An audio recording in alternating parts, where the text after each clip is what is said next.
Psychological science is important because it's about us. It's about human beings, how we think and feel and act and relate to one another.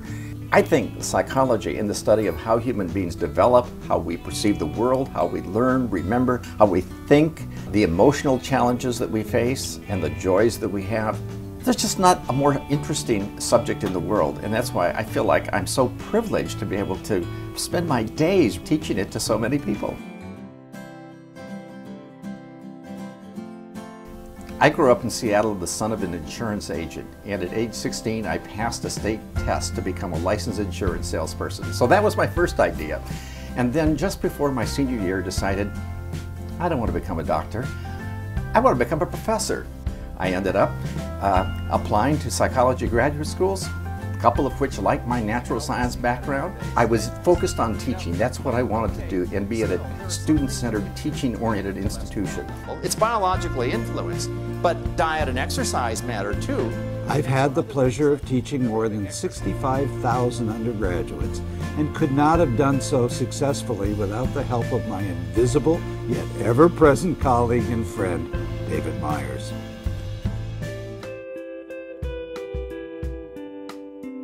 Well, I think climate change and issues related to sustainability and income inequality are in the culture and are going to be major concerns that psychological science is beginning to contribute to and will even more in the future.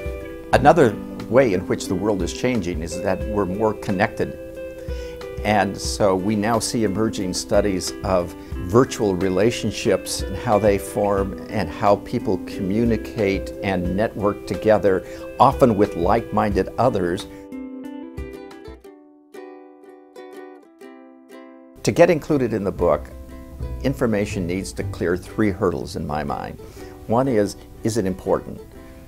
And I ask myself, does an educated person need to know this? Second, it has to be information that I can communicate. It's not so technical and so esoteric that I can't put it into a form that a reader could understand and potentially remember for some time. And third, I have to have a place to hang it in my structure. People think of the book, because it has one author, as being sort of a one-person operation, and that couldn't be farther from the truth, because there's a whole team of world-class editors that work with the author to create it.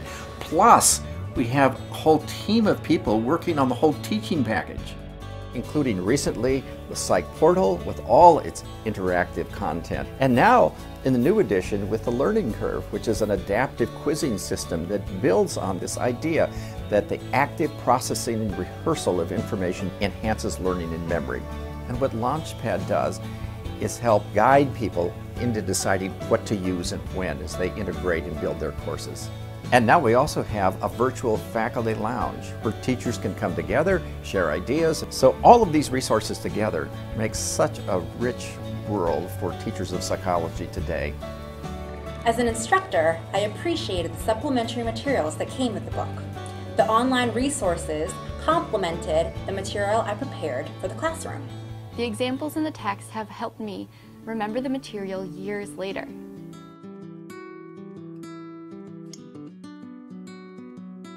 One thing in my professional life that I've applied to my personal life is taking what I know about the social psychology of persuasion and applying it to my hearing advocacy.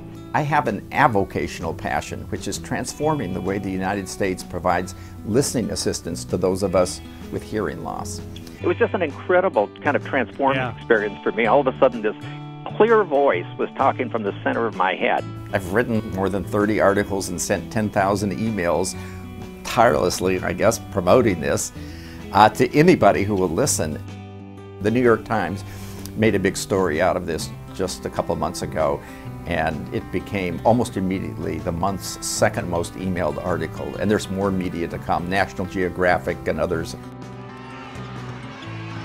My interest in basketball goes back to my childhood, when I read every basketball fiction book in the Seattle Public Library system. And I play, usually 3 days a week, pick up basketball.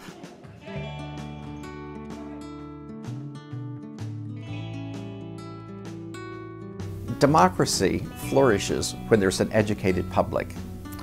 When we take the information that used to be available just to the elite and make it equally available to everybody. Now we've leveled the playing field. But I also have 3 children and 1 grandchild who's a toddler. And so I have a great investment in the future, which is her future and everybody else's future. Anything I can do in my little way to contribute to a future where people think smarter, think more critically, view others with more compassion and less judgment. Anything I can do to contribute to that future, which will be her future, that's my calling.